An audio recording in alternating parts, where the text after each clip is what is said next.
Actually a very funny song. Um, but yeah, uh, we will now have to unfortunately give Merce a break for the time being. Because yeah, we are now live. And let me make sure that I get the recording going as well. I didn't exactly spoil the movie. Y'all could listen to the song if you want later. But anyways, welcome everyone. It's good to have y'all here tonight for this month's professional development seminar. For anyone joining in on the live streams now or watching later on YouTube, welcome. My name is Luis Antonio Pichardo. I'm the founder and executive director of DSTL Arts, Distal Arts, the nonprofit arts mentorship organization that inspires, teaches, and hires emerging artists from underserved communities.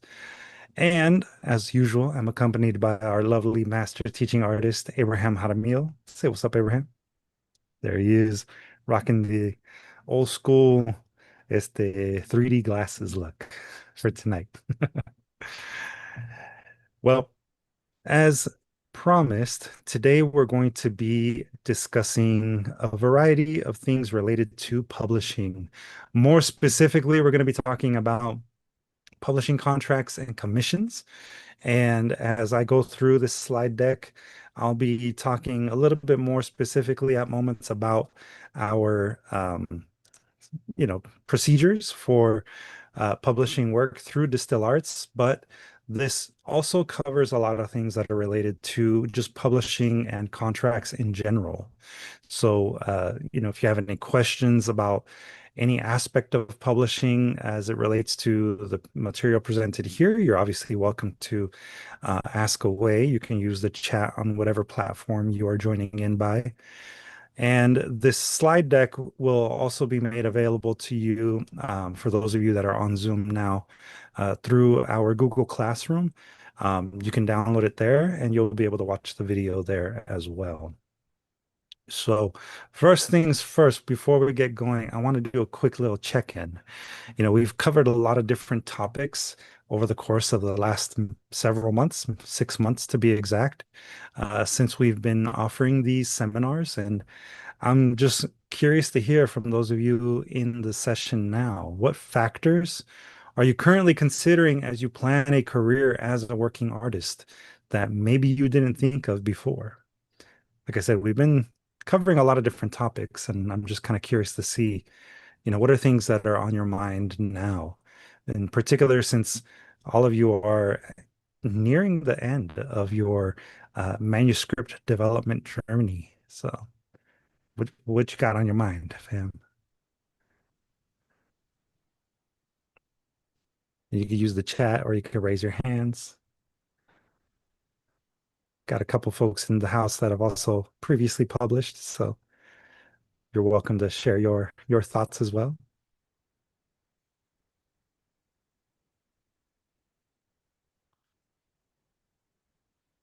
See, Dr. Rosie, you're unmuted. Did you want to share something, Dr. Rosie?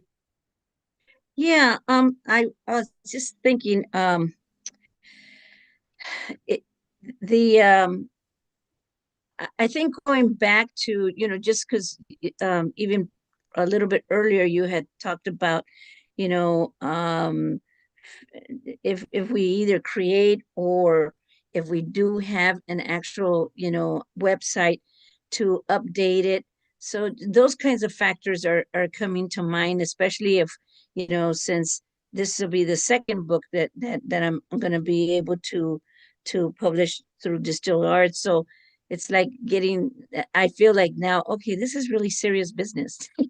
so so so you know the so it's more about thinking about where am I.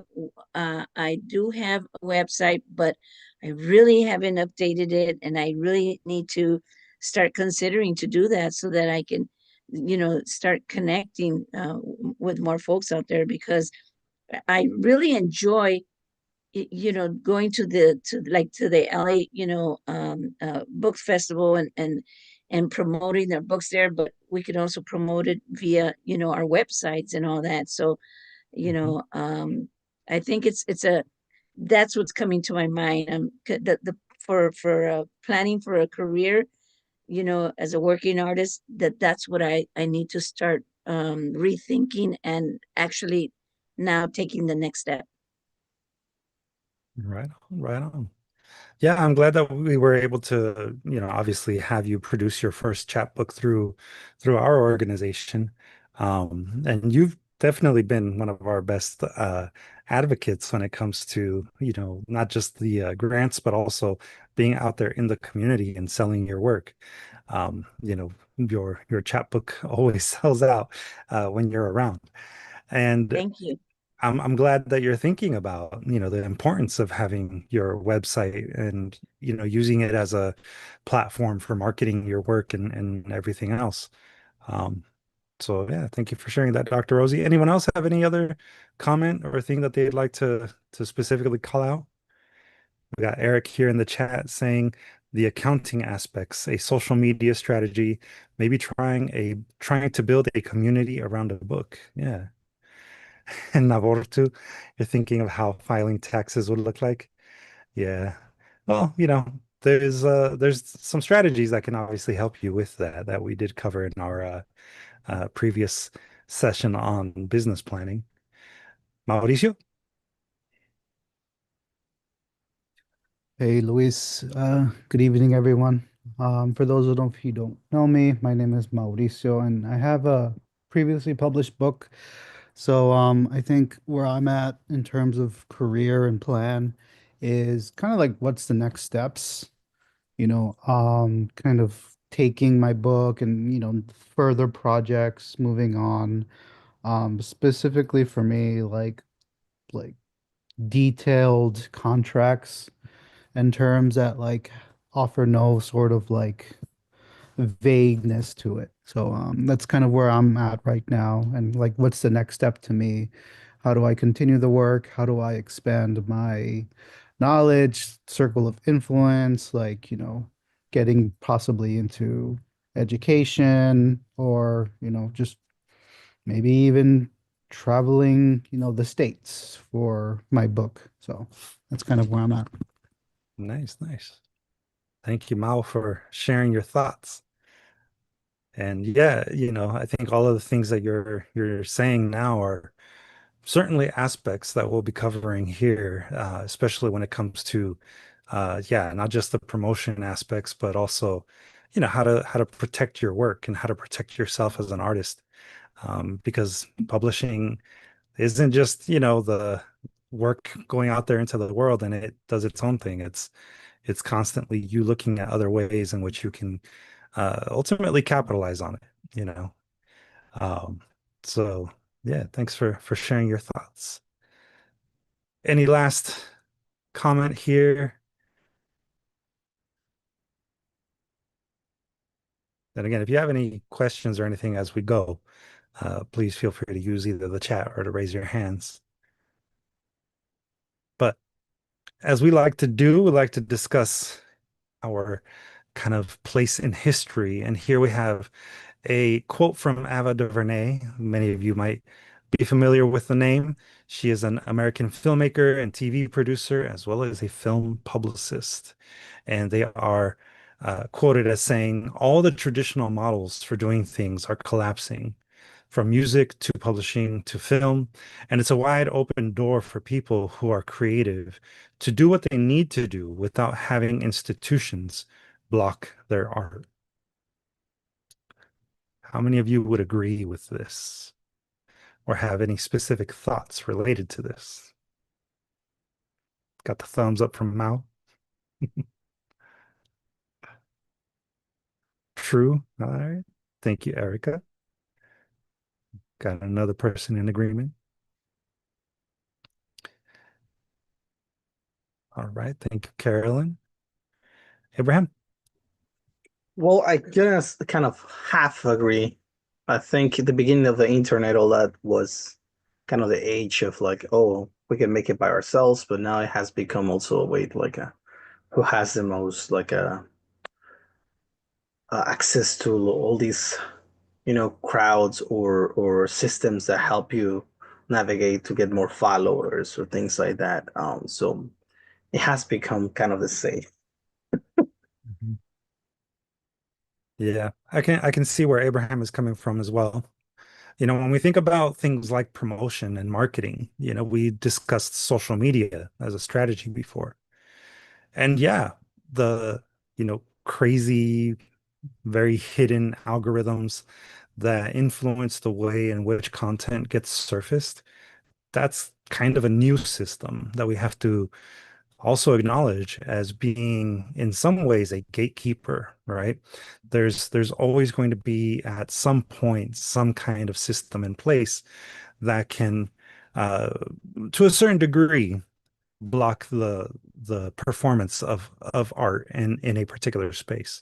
However, on the other side of that, there's a lot of technologies that have had a very positive influence and made art that much more accessible, and the act of making art that much more accessible. Mauricio? I think I agree with both sentiments of new like traditional models. I think it goes to like where the history is and what sort of models artists had to kind of go through. And I believe especially for writers, like, the traditional like going through the big four publishing houses has definitely like changed. But I think to Abraham's point, I think now we're starting to see like the new traditional model of maybe self-publishing is now becoming more popular. And people are kind of going that route, but that's also kind of being almost standardized as well. Mhm. And to go on your point as well, like even there are even like careers for people that like specialize in marketing on social media. So I think in that sense, it's definitely like moving away from having kind of like that gate kept marketing strategies in these big like four publishing houses or more traditional ways. And that's Mhm. kind of almost like democratizing like those skills that used to be exclusive to like bigger companies. Yeah, I think that that's the best term for it, right? Everything has become a bit more democratized, and we have to understand that sometimes it requires doing, the research that we need to do, or maybe pulling some of the best aspects of like the DIY movement and the best aspects of the traditional movements in art and publishing. And to be honest with you, a lot of those things are going to be on a case by case basis. In some cases, it will be better to work with, say, a publisher. And in some cases, it might be better to work with your own, creative impulses and self-publish. And that's kind of what I wanted to cover today to start. Self-publishing versus publishing, they do still exist, right? And let's see, yeah, Carolyn added in the chat. I guess it depends on what your goals are and how you'd like to get there. Exactly. That's exactly what I'm thinking too. The value of working with a publisher, someone that is established, is that you get things such as editorial guidance and copy editing. Really, it comes down to a publisher's kind of image. That's what they're really working to preserve. It's in their best interest to make sure that your work is free of as many typos, errors, and omissions as possible. Publishers also will likely be working with you to license maybe excerpts or quotes that you pull from other people's work that become part of yours. If there's images and other things that are going to be part of your manuscript, they will be the ones that will likely do all of the legal work to make sure that everything is properly attributed in its own way. So in that sense, because of how big a traditional publisher is, they can help you with some of those aspects. But again, it comes down to just their own self-interest, right? They're looking out for their image as a publisher first and foremost. Your work may not be the thing that is the real priority in situations like that. There's also design, printing, shipping, and distribution. These are all things that as a larger publisher, they would pull pretty much every resource that they have available, right? They will take full control or near full control of your manuscript once you submit it. You, as the author and artist, will have very little say on how, when, and even where your book will be sold. That's what kind of working with a larger publisher means. Yes, Abraham? Yeah, we are just having a conversation on Saturday with one of our old mentees. She has a couple of books out and she's working a new one. She was telling me that one of the publishing companies she was working with, she didn't like the changes they were making as well as the cover of the book. And she tried to make them like see her way, but at the end she's ends up going on a different direction. So now she's looking for a different place because again, you don't have full control when you are publishing with somebody else instead of self-publishing, which is a Right. benefit and a curse in a way. Yeah. If you're lucky and you have a publisher that will work with you, that will at least consult with you on your vision, some of these things may not apply, right?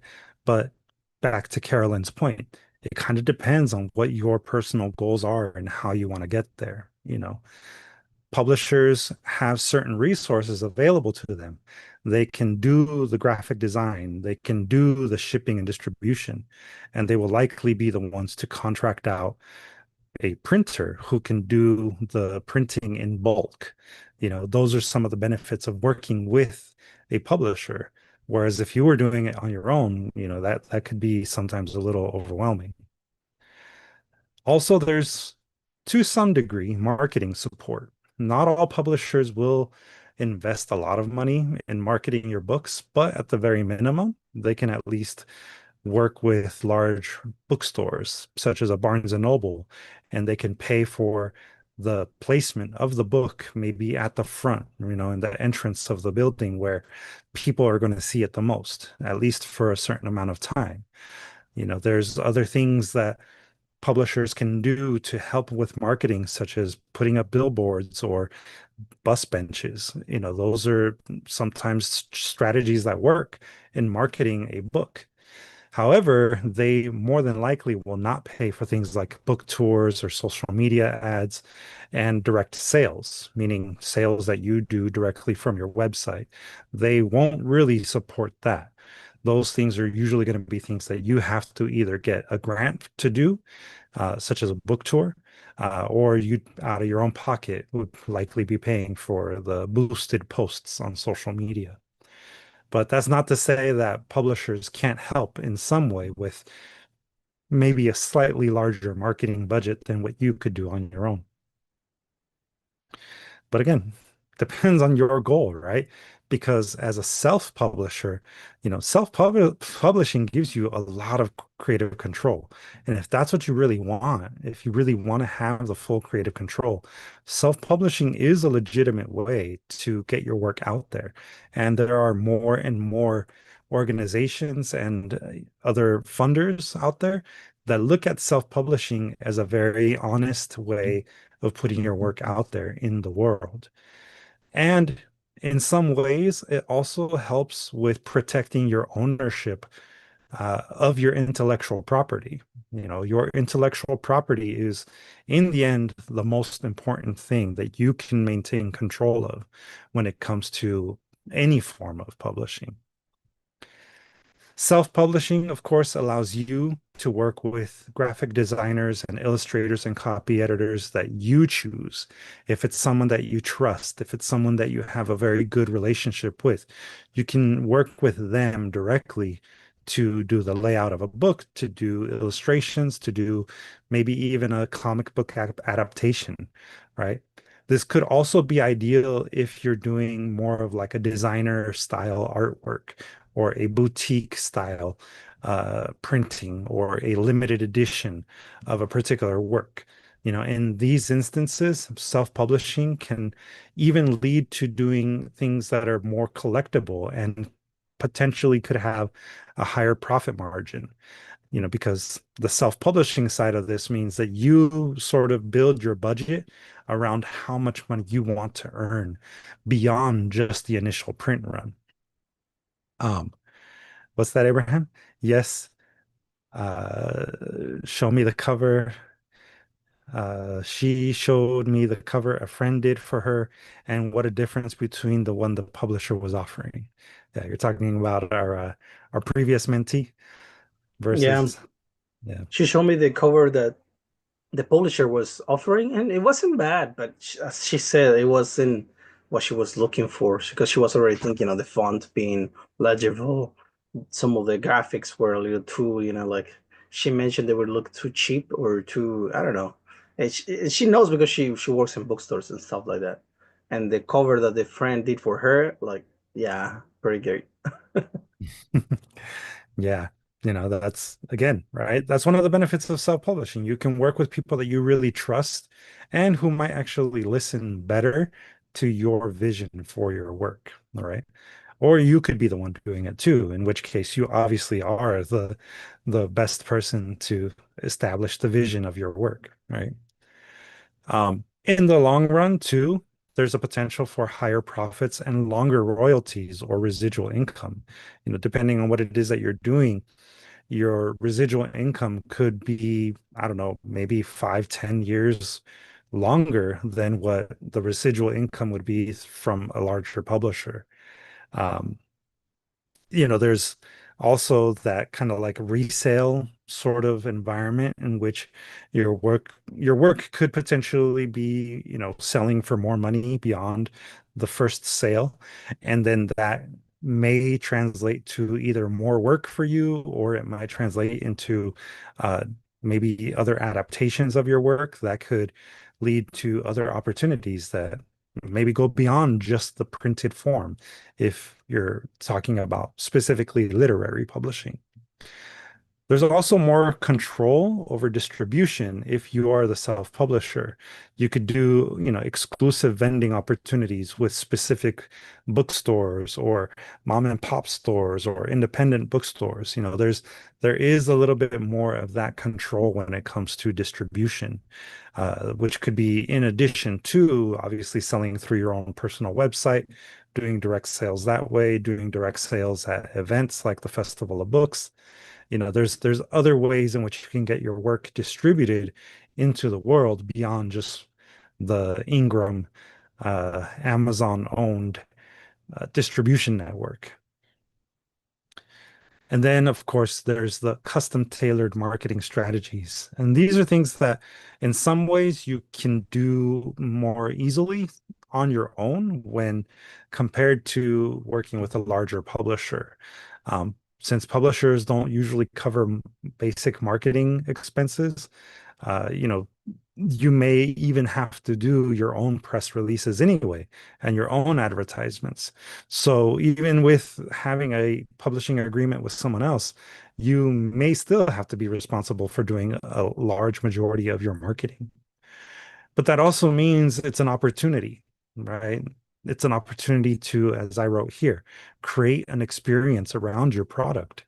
It could be something that goes beyond just the book itself. It could be a whole virtual reality environment that is centered around maybe a QR code that is embedded in your book. It could be a series of posters that, when compiled together, tell one story, but when taken apart, are individual standalone works of art. Navor. There's a lot of different ways in which you could really produce a work of art that maybe goes beyond people's typical expectations of what a book could be. And that is one of the beautiful things of self-publishing, because you can expand beyond the, we'll say, in the box thinking of what an object of art might be. So those are some of the pros and cons to publishing and self-publishing. And it's really important to understand, again, intellectual property.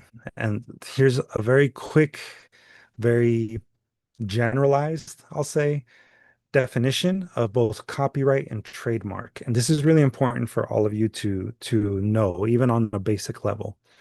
A copyright is something that protects the rights of the creator of a work of art, whether it be a literary work of art, musical, dramatic, and other types of intellectual works, which can include things like video games. It can include illustrations, comics, basically anything that an individual can create that can be copywritten. And what it does is it exclusively protects the rights of the original work and the author. So the author, the creator, keeps the intellectual property rights for their entire life, plus 70 years if it is actually registered through the US Copyright Office. A copyright can also extend to works that are or can be printed, displayed, distributed, or performed in physical or digital media, including the internet.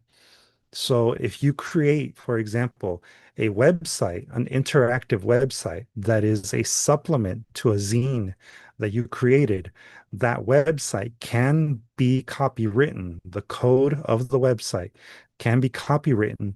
And for the rest of your life, as long as it is in existence, plus 70 years after your death, it will be yours in copyright. Also, it's really important to know that rights, intellectual property rights, can be transferred or sold either permanently or temporarily based on an agreement, based on a contract. So this is very, very important for everyone to be aware of. When somebody says that they copyrighted their work, that's generally what it's going to mean. And the only way to copyright your work in the US is through the US Copyright Office, which is simply copyright.gov. A trademark, sometimes people confuse copyright and trademark. Trademarks are specifically for businesses. This is more of a commercial thing. And a trademark is designed to protect the use of a company's name, their logo, their slogans, and their products. As an example, Coca-Cola is a trademark. It is not a copyright because that is a specific company-owned identity, brand identity. And it's basically designed, the trademark that is, it's designed to protect the interests of the consumer. No one else in the world can go around using the Coca-Cola script to market a soft drink that is a similar soft drink. No one else can. If they do, they infringe on the trademark of Coca-Cola.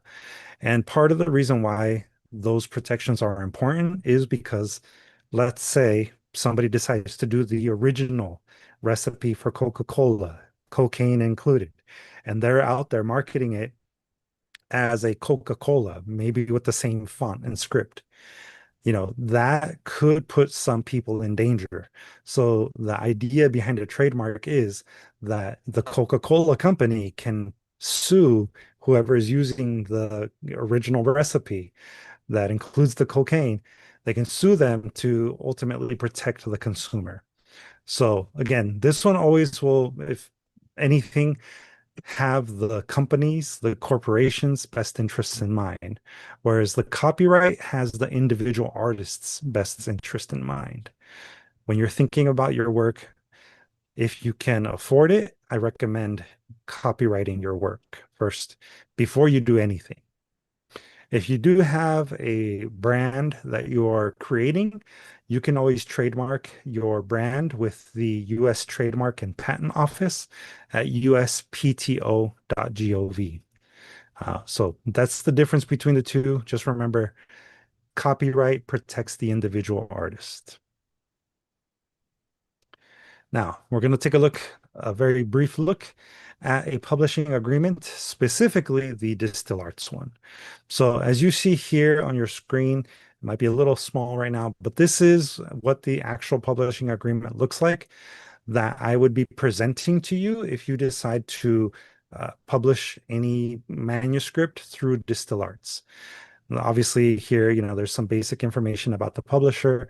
You would be responsible for filling in and maintaining current all of the information that you see here, meaning your name, your legal name specifically, mailing address, and if you have a pen name that you use, you would also include that here. This clause, this number 1 clause right here that's highlighted in yellow, it describes for you how you should be going about preparing your manuscript before delivering it to ultimately me. The basic language here is really about you're not signing your soul away completely. Come on, Abraham. But the way that you're going to be preparing your manuscript to submit it is either if it's a written document, like say poetry, short stories, novels, etc., it would be as a Microsoft Word file or a Google Doc file. Um, if it includes images like drawings, paintings, photography, at minimum, the images need to be 300 ppi so that they can reproduce on in a book in print in a fair resolution. So yeah, 300 ppi. That's the minimum resolution, and they should be in JPEG format. If it's a combination of words and images, then the words obviously would need to be typed up also in a doc file or Google file with the names of the images in line with the text so that it's easy to know where the images go. In the case of things like comics, where say you have speech bubbles that need to be filled in, then you should provide a script as well as the illustrated panels. And if you have questions about this, obviously we'll go through this a little bit more when you are prepared to submit your files for publication. But that's going to be one of the main things that you should be looking for in a publishing agreement if you are ever presented with one. How do you actually submit your manuscript to the publisher or the designer for design? There should also be something within the publishing agreement, like you see here in clause number 2, that discusses how long the rights for the intellectual property will stay with the publisher. Most publishers, if they're doing things in the correct manner, will have some sort of language that says something about how those rights, those intellectual property rights that you own as the creator, will be used by them. So in the case of Distill Arts, under clause number 2, you're granting the publisher, Distill Arts, exclusive rights to print, publish, distribute, sell, and license the rights to any and all editions and or formats of the book, in whole or in part, in the original manuscript's written language throughout the world.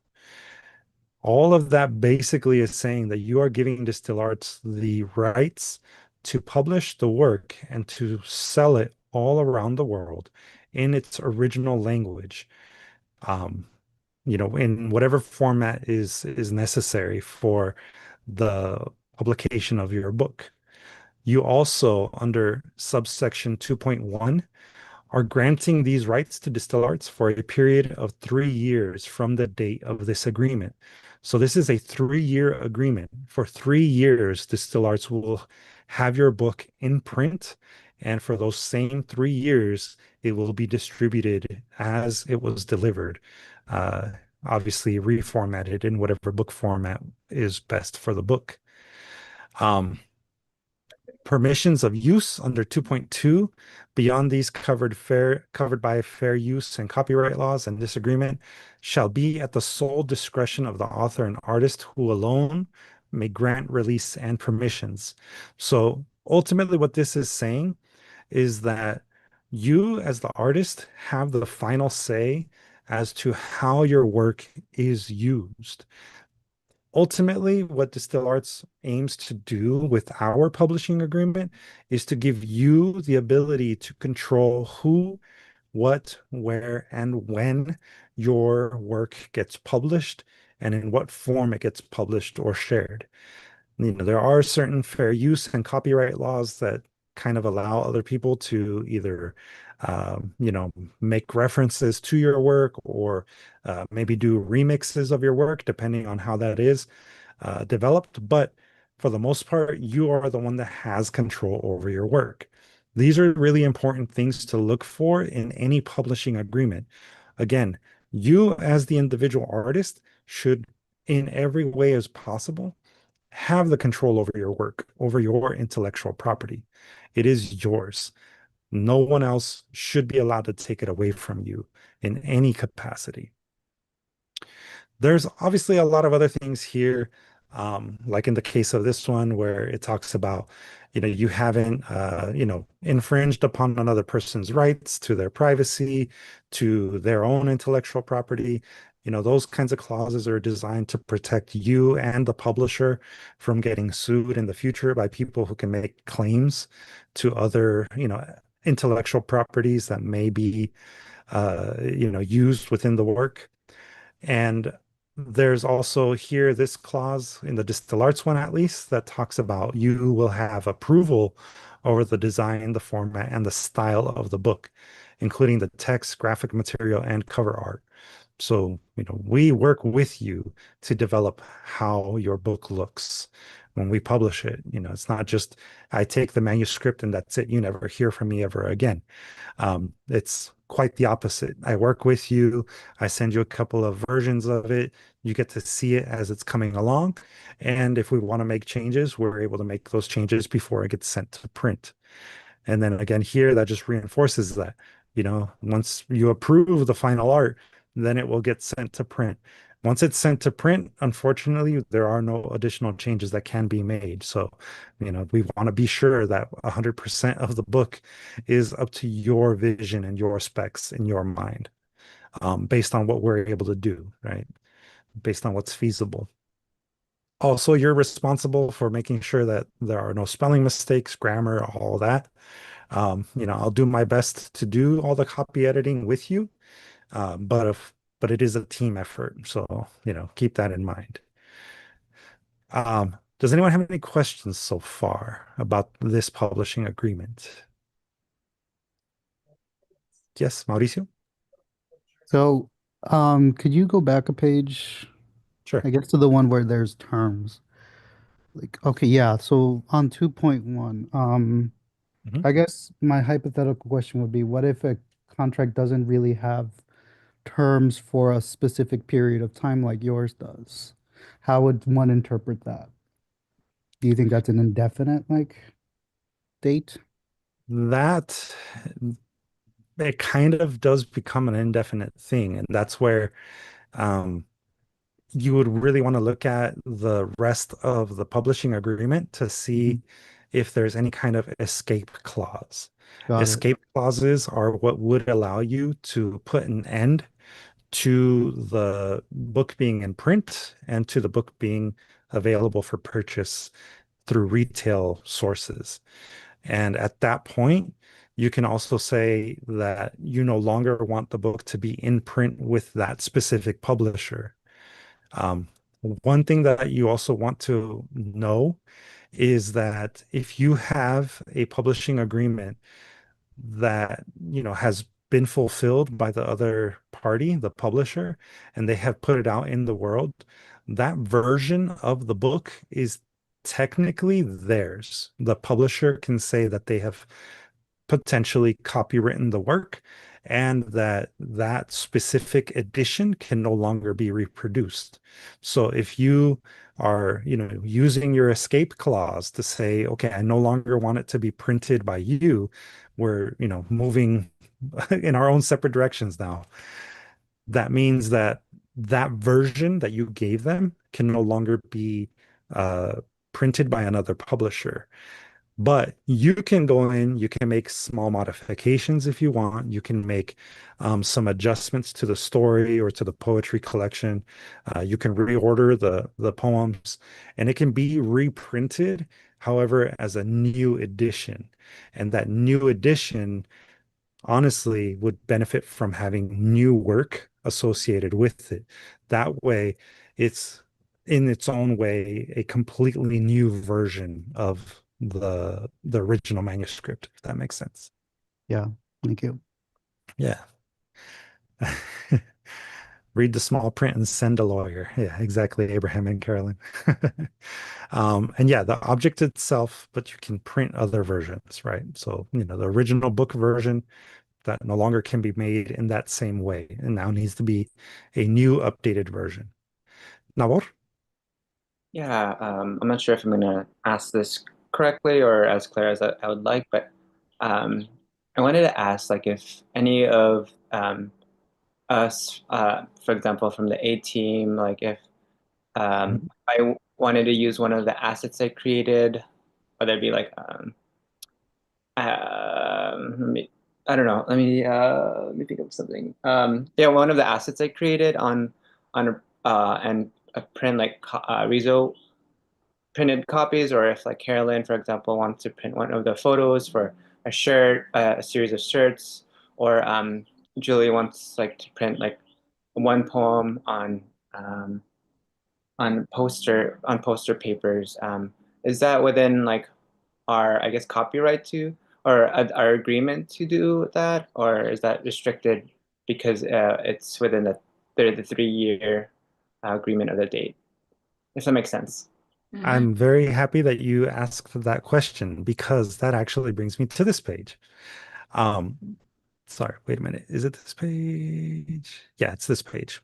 So this page of our specific publishing agreement through Distill Arts, again, this is going to be different from publisher to publisher, but here, not only do we discuss how the royalty payments work under Section 6 and how taxes would work under Section 7, here under Section 9, you'll see that all rights to the book not expressly granted to the publisher here will remain always with the author and artist. So essentially, you can sell the TV rights, the film rights, and merchandising rights all without the approval of Distill Arts. Distill Arts only has the right described in Section 2, which is the right to the book, to the original book that is produced through the program. So if you want to, say, pull an excerpt of your manuscript, or you want to do a series of reso prints, you can do so without our permission. That's your work. You are always the copyright holder and the owner of your intellectual property under our publishing agreement. And honestly, if you don't have something like that in your publishing agreement with any other publisher that approaches you, you should advocate for that. Ask those questions. Ask if it's okay for you to use portions of your manuscript to either adapt it for use as maybe a script for a film or a TV show, a TV series. If it's going to be adapted into, say, a video game, those are all other ways in which you can monetize the writing that you are creating. If it's posters, if it's uh, tote bags that you're creating, like in our case, you can do that wholeheartedly. I endorse it. Um, and again, most publishers hopefully will have something similar to that. And if they don't, advocate for it. Abraham? Just a reminder, because some of you might use other people's work, and you should have an agreement signed with the other artist or person that you got the work from. And remember, this is just for DSLR still. But if you're gonna reprint or do something else with that art, you have to change that to this new different thing that you're doing. So remember, each project has its own paperwork. Yeah. Yeah. And, we're more than happy to help you with figuring out some of those things. I mean, that's ultimately one of the benefits of being in our program, is that even if you publish with us or without us, you are always welcome to come ask those questions, get some guidance from us. I can't honestly say that, I'm a lawyer and that I understand intellectual property law in its entirety, but I understand enough to be able to say, okay, I think this may require you to speak to a lawyer. Ultimately, do have at least some kind of form of legal representation available to you. There is, of course, public counsel. You can always take advantage of those services that they provide as a nonprofit legal resource. I can be maybe a I don't know what do they call it, a character witness on your behalf, in court. So I can be maybe up to that extent. I can't say that I'll represent you, now, but it is, it's part of my personal vision for Distill Arts to be that for you, right? I want to be a resource that can help you navigate some of these difficult conversations that you sometimes have to have, but always with the intention of protecting your art. Protect yourself as an artist. Don't let yourself be taken advantage of by other people. And yeah, that more or less covers the entirety of the main things that you need to see in a publishing agreement. There are some other things here in the Distill Arts one that I do recommend that you read before you sign any agreement, even the one that I have for Distill Arts. We do have a template to answer Eric's question in the chat of how to work with other artists. And that's actually something that I'm going to discuss next. But before I do, does anyone have any questions, any final questions about publishing agreements? And again, you have access to this, so you'll be able to read this later. I know that the last time, Luis, you had provided us, and maybe I'm jumping ahead, but you had provided us like a form. So if we wanted to use an outside editor, that you have that, and that helped me a lot last time. So can you send that to us? Yeah, it's actually part of this slide deck. So moving on then, since it sounds like that's a question that people have, here we have something that your ¿cómo se llama? We have this little table here that discusses licensing terms and agreements and the difference between licensing work and the work for hire contract, right? Those are the main two that you will be dealing with. Licensing, when it comes to licensing something, it's really about controlling the how, the when, the where, and for how long other people can use your artwork. You, again, own the copyright to your work. Doesn't matter if it's registered or not. As the author, you are the person that owns the intellectual property. And if you're working with a publisher, the publisher will own the copyright to any work that they create. Right? So the publisher will own the individual object that is a book that they produce, but you own the content that comprises the interior of the book. Right? The licensing establishes for how long, where it will be presented, and when it will be presented. It's also, really useful to see in a licensing agreement the use limits, the payment terms, and any kind of escape clause. Those are things that should be on any legitimate licensing agreement. If it doesn't include those things and you sign it, it can get kind of sticky. The situation could be a problem. But in any case, there's always going to be some sort of way for you to advocate for your work and future versions of it. Work for hire contracts are what we will be discussing next when it comes to working with someone else, but they're usually for short-term commercial work that you're asking someone to complete for you. It's usually at will, so you can typically hire and fire someone if you're using a work for hire contract, and any intellectual property rights that are the result of a work for hire contract usually belong to either the hiring company or the individual. So if you are hiring someone to create a cover art for you, you are the person that is essentially buying the rights for the artwork, and the author, the creator of that, will have, if you're a good person, limited use of that new piece of art that they are creating for you. You know, as a good practice, if you're hiring someone, obviously use a work for hire agreement that at least gives them the ability to use the work as part of their portfolio.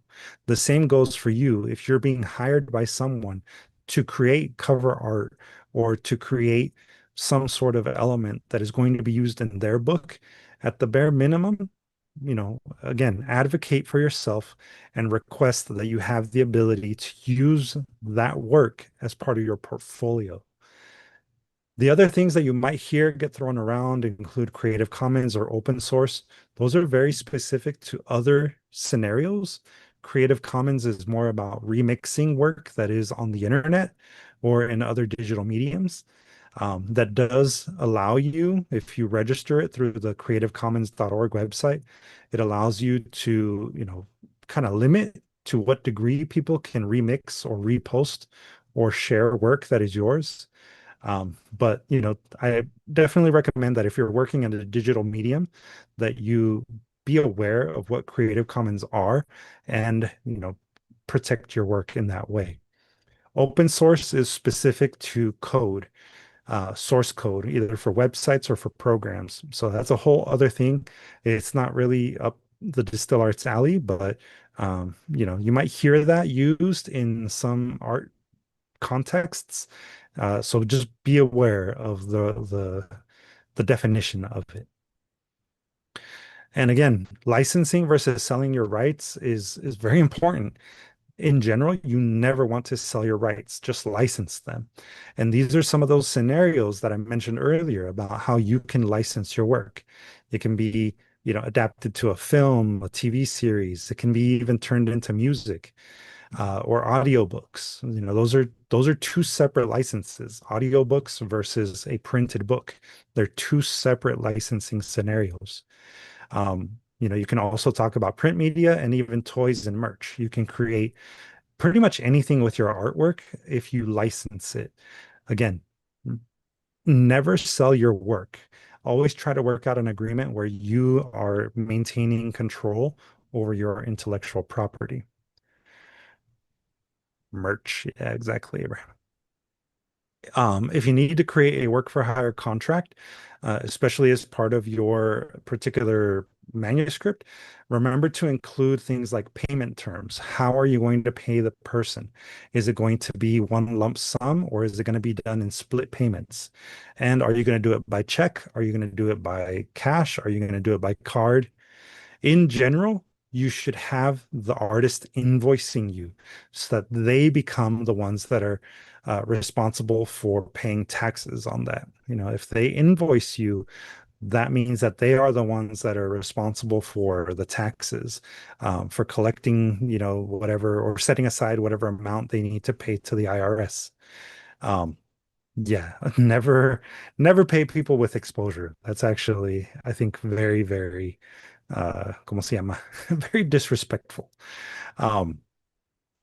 Also, if you do end up doing what's called a short-term hire, if you contract someone, you will have to file a Form 1099 if you pay them more than $600 within the calendar year. So keep that in mind. If you are hiring them as part of your business practice as a contracted artist, you will need to, at least at minimum, file the Form 1099 if they're not an employee. That can get a little tricky. And again, that's why it's really useful to establish those payment terms and how they should be either invoicing you or how you are going to determine when you will give them payment, and the manner in which you're hiring them. Then there's also, Luis, I'm sorry, Luis, if it's less than 600, Yeah. the amount you quoted, Yeah. then you don't have to do that 1099, correct? correct. Yeah. Although, to be entirely honest with you, it's very useful for them to do it no matter how much you pay them, because a 1099 ultimately acts as a proof of income. And if they are not only working with you, but working with other people, they can then show that as part of their income and they could potentially qualify for other benefits. They could potentially, I don't know, be responsible for taxes. And if that wasn't properly reported, they could be audited in the future. Like there's other complications. So in general, it's good to file the Form 1099, even if you do pay them less than $600 within the calendar year.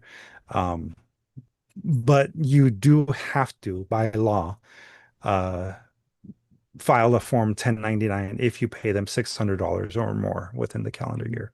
So it's just something to be aware of. Yeah, you will be taxed more. Yes, Abraham. And then Eric asked, quick question back to the licensing. Is it a good practice to have licensing and Creative Commons licensing? Creative Commons licensing is specifically for digital work. So, for digital copywriting or licensing, there I would say yes, it's good to have it if you're talking about things like photography, if you're looking at virtual reality environments or virtual assets for virtual reality, 3D printed schematics or whatever, like those kinds of digital things. Yes, I would say definitely invest in the registration of a Creative Commons copyright if it's going to live on the internet, especially. Licensing is a bit more broad and would be more relevant to other uses that go beyond just the digital realm.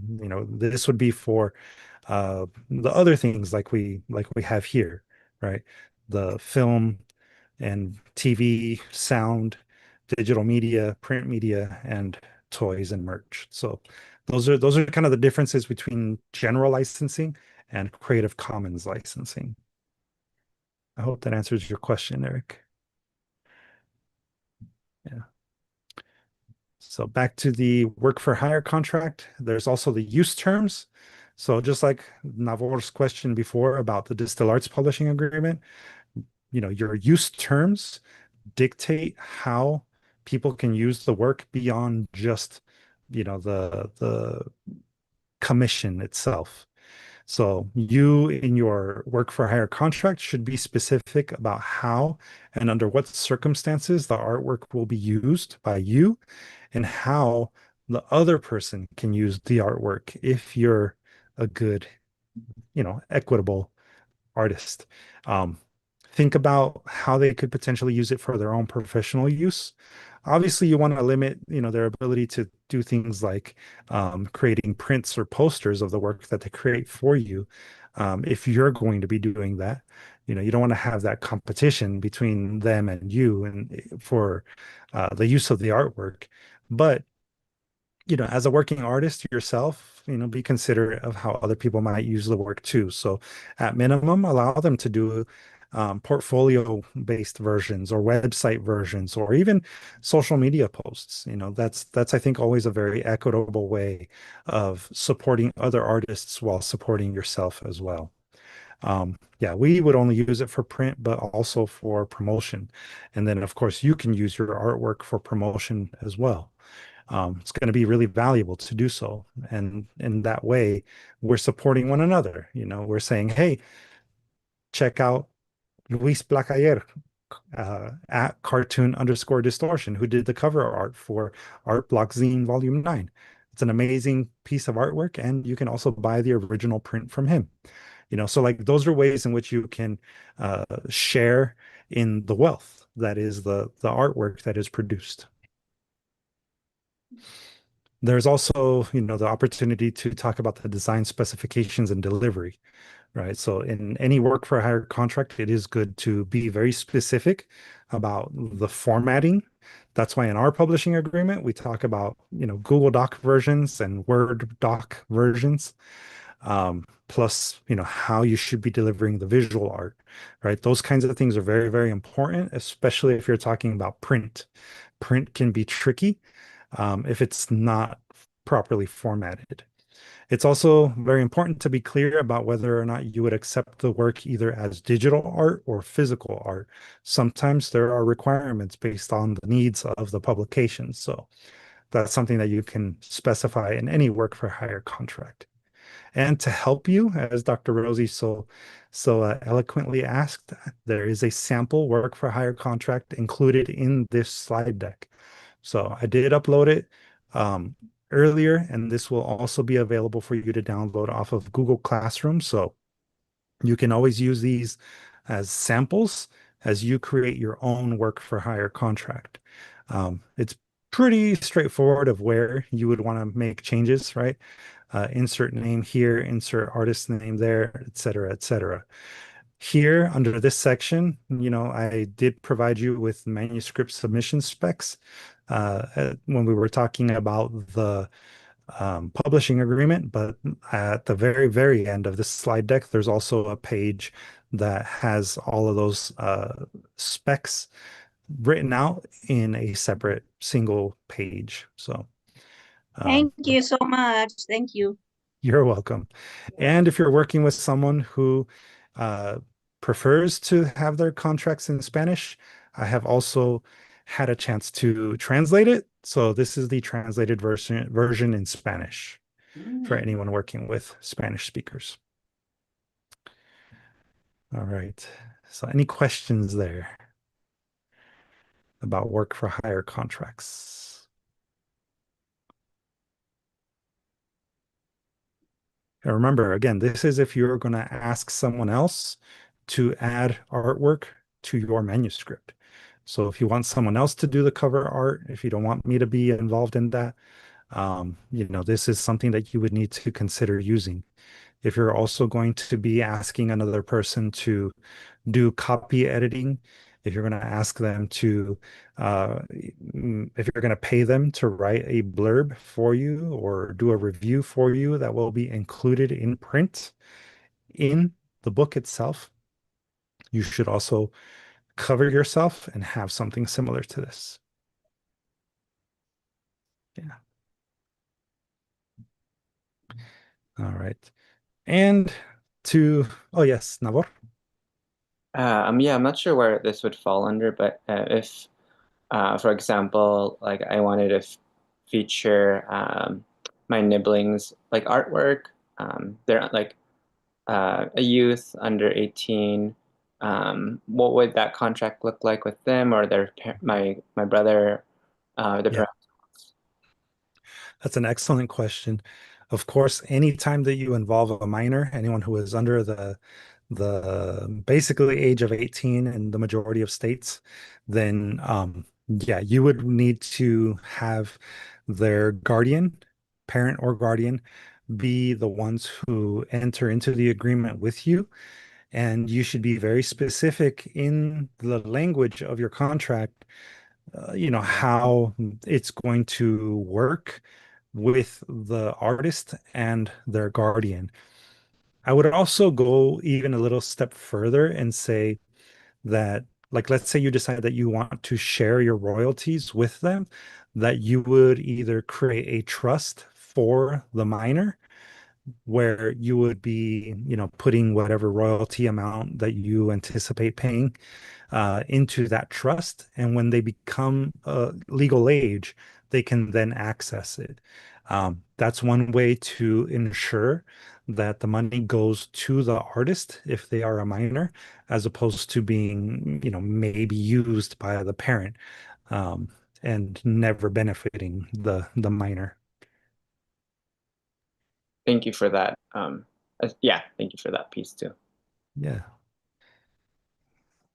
We also have a question from Carolyn in the chat. What if it's more like a contribution to my book? Yes, we're kind of talking about the Britney Spears thing there, Abraham. So if it's more like a contribution to the book, any form of contribution that is a unique piece of artwork that is being presented within the book or any other document that is going to be published. This could include things like video games, audio, etc. Basically, you want to be sure that you are giving credit either within the book itself, that kind of thing, while at the same time also having some kind of agreement with the individual doing the contribution that says whether or not they're going to be compensated for it. If it is something that you anticipate compensating them for, even if it is something like a review or a blurb that describes the book in their language, if there is going to be an exchange of money at any point, or if it's not, and there is a clear understanding that no money will be exchanged, you should still put that into writing because you really want to protect yourself. And I can tell you that me, as your publisher, also would want that added protection of a person potentially changing their mind. You never know. Things might change if your book suddenly becomes extremely popular and we start selling in the thousands, right? And you start making serious money off of it, right? People change when they see money, and if they feel slighted by that, you ultimately, will be responsible for it if you did not have some sort of written and signed agreement between you and the other individual. Um, so yeah, I hope that answers your question, Carolyn. Well, I guess it's not like a work for hire contract. Would it just more or less be, oh, because it's my mom who's contributing something that she wrote specific to the theme of my book. So we've had like our email exchanges in regards to it, but should I put it in writing? Like, oh, my mom is, Mhm. I'm obviously going to credit her, and I told her that. Yeah. But just I something in writing. Yeah, I would still put that in writing.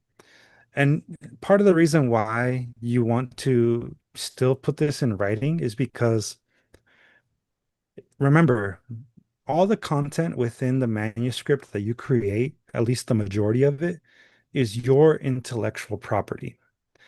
And because it is your intellectual property, and even if you go that extra step of registering it with the Copyright Office, that is something that you could potentially pass on to someone else. And if that person, like in this case, if your mom, feels like you're passing on some element of her intellectual property as the writer of that contribution in a way that either limits her ability to make a profit off of it in the future or that maybe misrepresents them, that could lead to other legal things that you ultimately want to avoid. So the best way to avoid any kind of issues, doesn't matter how close you are, how much you can, trust in the kindness of people, ultimately, if it's in writing and if it's signed and dated, then that's going to be the best protection and the best way to have whatever, agreements you come to be established as law, quote unquote.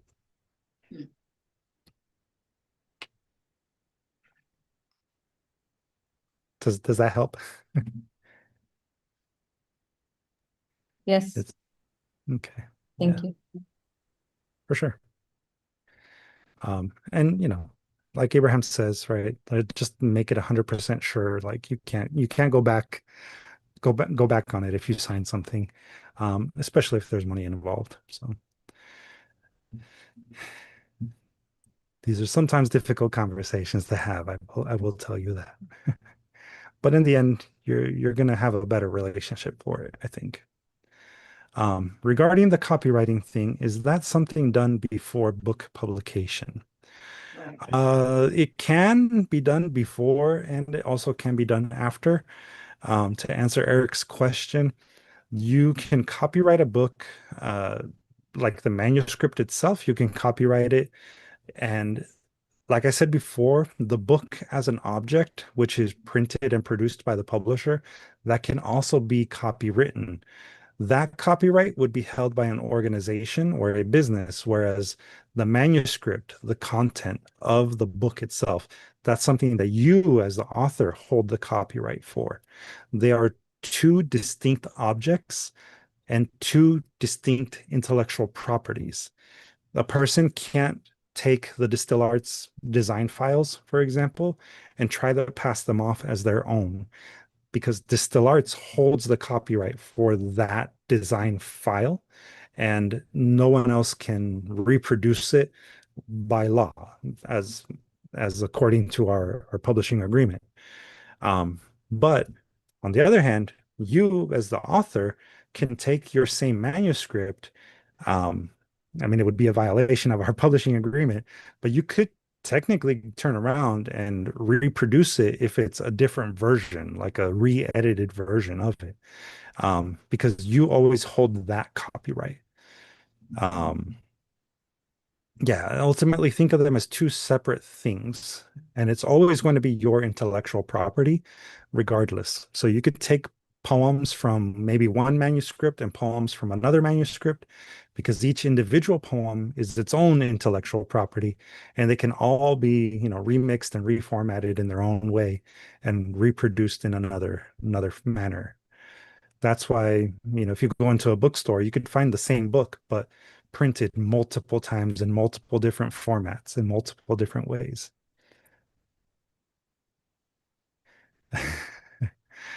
Yeah, I'm trying my best to not make it go too far over people's heads, but again, if you have these kinds of questions, I'm more than happy to answer them for you. Um, and yeah, exactly, Mo. It's time for a new cover. But yeah, I'm available as a resource for you. We can really have a more thorough conversation about this when your book is ready to be produced. So a couple more things to go over quickly before we call it a night. Sometimes you might find yourself needing people to support you. And so that's where things like agents and unions can really come to your help, to your aid. Both agents and unions can provide you different types of services that ultimately help you protect and license your artwork. That's really why you would want both an agent and a union backing you. Agents, can provide talent representation, which basically means that they are there to sell your skills, talent, or art on your behalf. That's really the function of an agent, is to promote your work out there in the larger world. A union, however, if you are part of a union, they will help you with things like networking and employment opportunities, especially ones that help ensure equitable pay.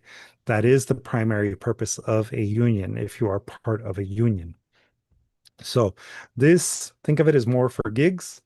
This is more for your individual work to be kind of promoted out there with some effort on your behalf, maybe minimal effort on your behalf. So Luis, also, oh, sorry. yes. Yeah, Luis, go ahead, where Susie. would the Writers Guild come under? Unions? A No. union. Yeah, it's a Union? union. Mhm. Yeah. Okay. Yeah, and Okay. I'll actually go over them real quickly in a moment here. But yes, unions are useful if you're very active in certain areas, such as film, TV, writing, and you're doing it for multiple entities, we'll say. Um, an agent is more about just you as the individual and getting your individual work put out there into the world. Ultimately, the agent's incentive is to make sure that you get the highest paying deal you can get. Most agents charge between a 10 and 15% commission. That's very, very important for you to know.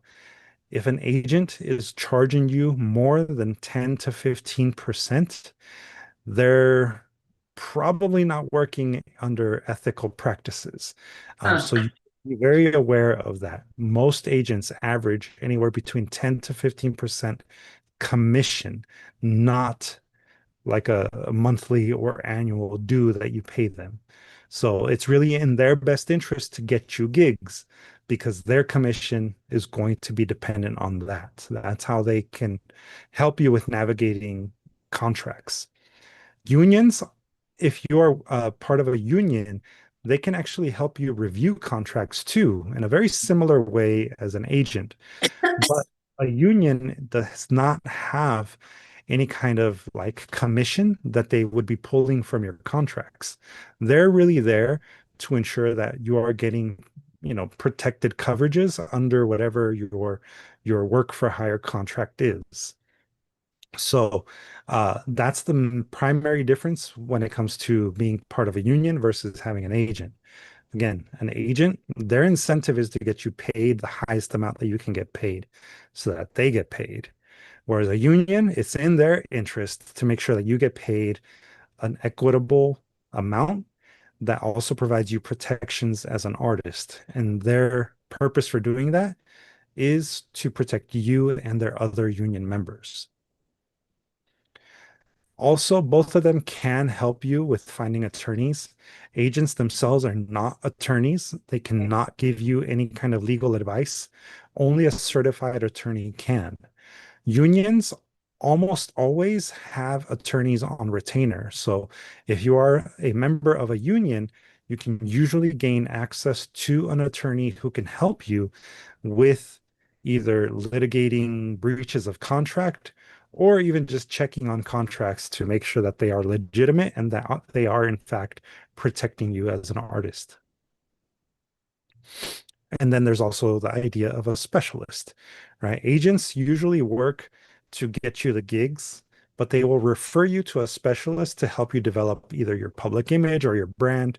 They sometimes could act as an editor, but usually they're going to defer to specialists for marketing and design and all of those things. Unions can also sometimes refer you to specialists in other support areas.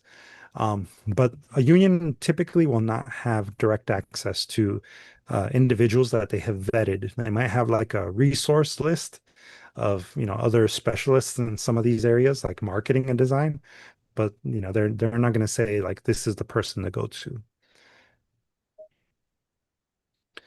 If you're looking for an agent, again, remember the industry standard is 10 to 15% for a commission. And it's also really useful when you're selecting an agent to think about who else are they representing. There's a benefit to them representing people who create work that's similar to yours. If your work is similar to, say, a Sandra Cisneros, then maybe the Cisneros agent might be the right person for you because at least they understand where you're coming from with your style, with your artwork. Also, it's good to know what type of properties they've sold and to whom, right? If they have the right connections to get your work out there or work that is similar to yours out there, that might also mean that they're well connected in the areas that you're hoping that they are.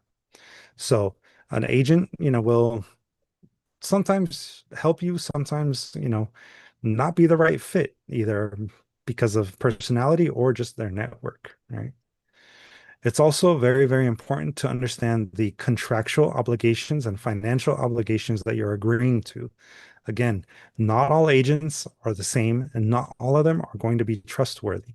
So look for people that charge a commission. Again, industry standard is 10 to 15%. Agents shouldn't be charging you a direct fee. Their fees are usually deducted after the contracts go through, right? So again, their main incentive is to get you the right deal so that their commission is bigger. But if they're charging you and they're not even getting you gigs, then that is not an ethical agent. Also, it is not ethical to require exclusivity contracts that limit how you can use your work.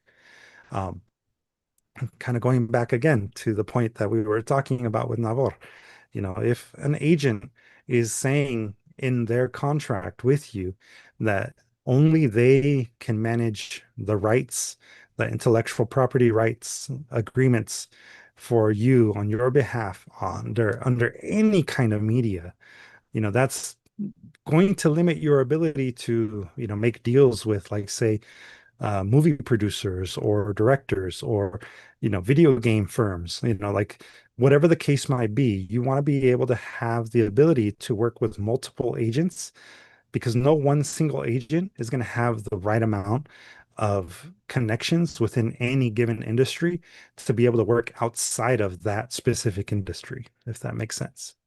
So, just be aware if you're going to go down that route, that some agents do not always have your best interests in mind. If you want to learn more about how literary agents work, and if you want to find one, I recommend checking out the Poets and Writers website, which is pw.org. These links here are active, so when you download the PDF, you can click on them and you can actually go to these websites. It's also important to be aware that the majority of literary agents won't represent poets. If all you're doing is writing poetry, unfortunately, it's the type of book that sells the least. So most agents will not represent a poet. But if you're doing poetry in addition to doing, say, a memoir or comics or other forms of prose-based writing, then you can find an agent.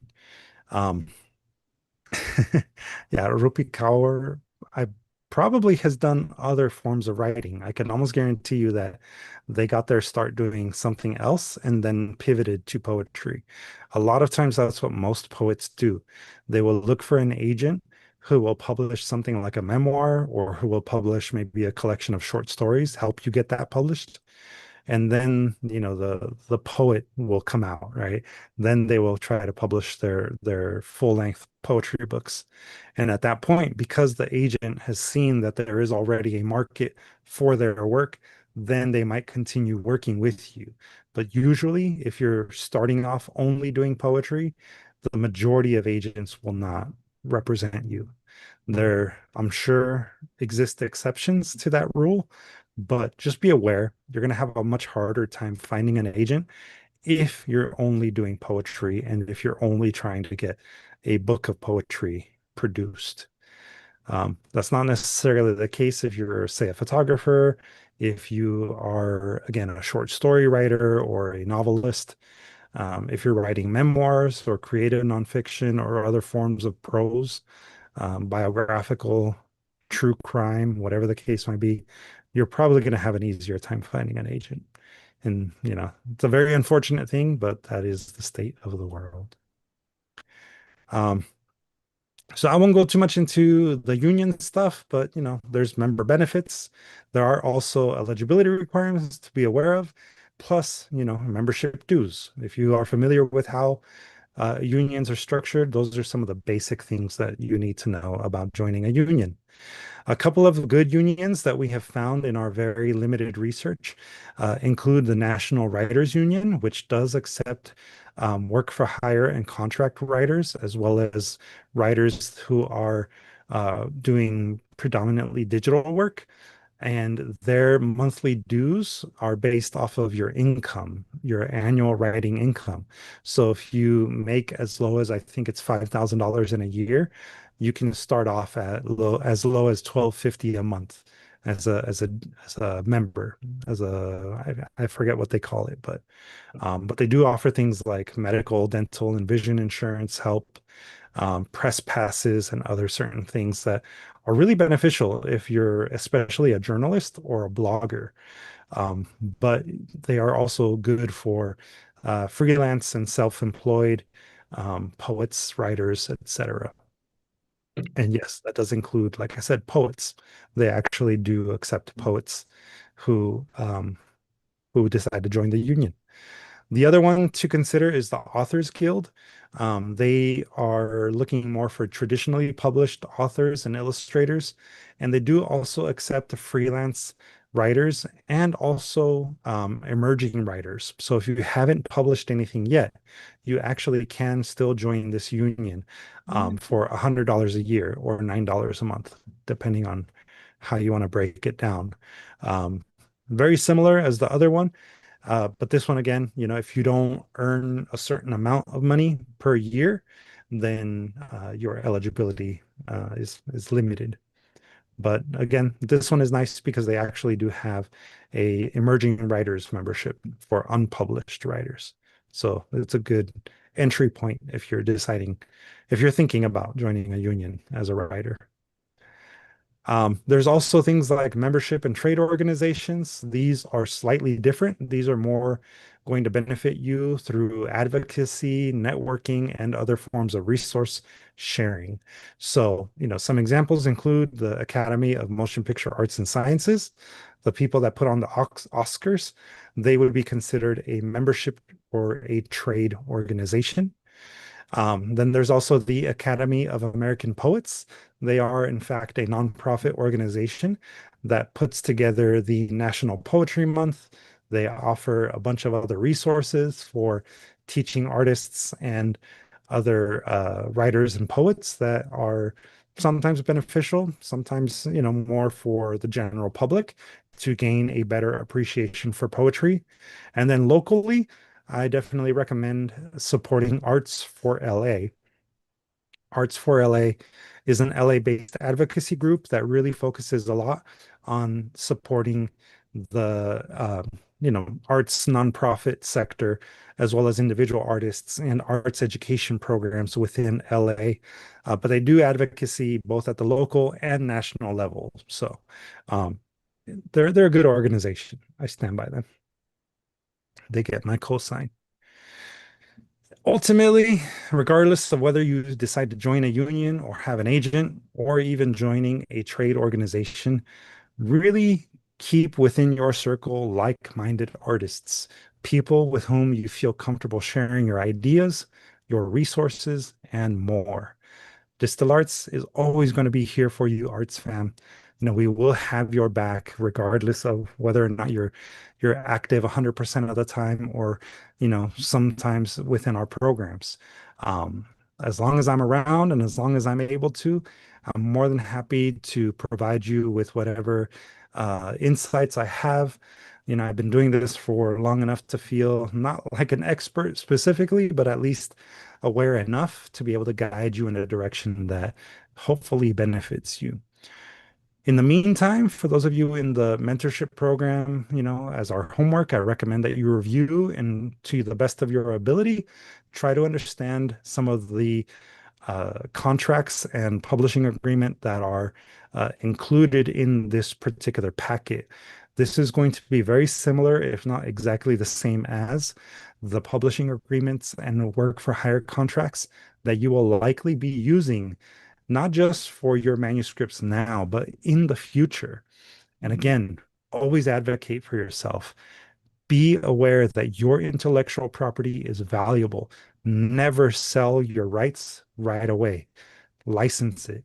And if it doesn't include language that allows you to benefit off of your artwork, question it. Always be critical of any kind of contracts that you receive from any source.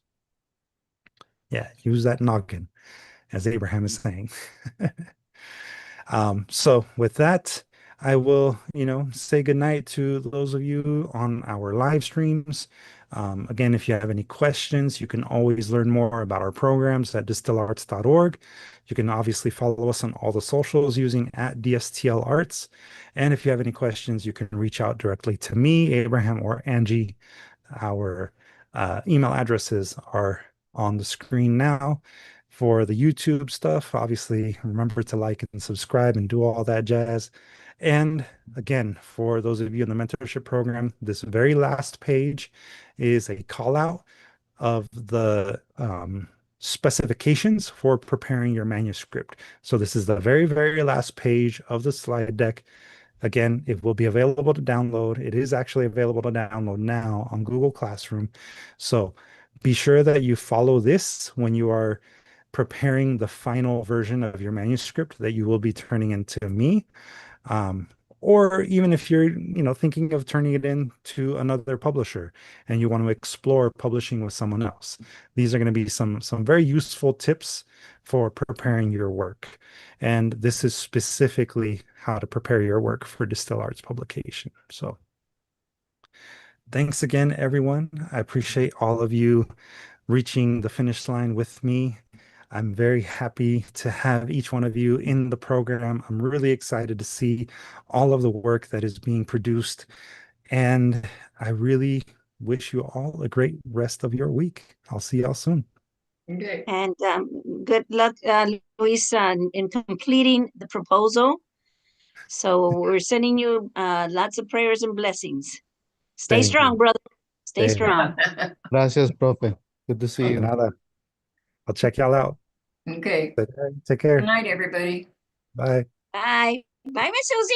Bye, baby.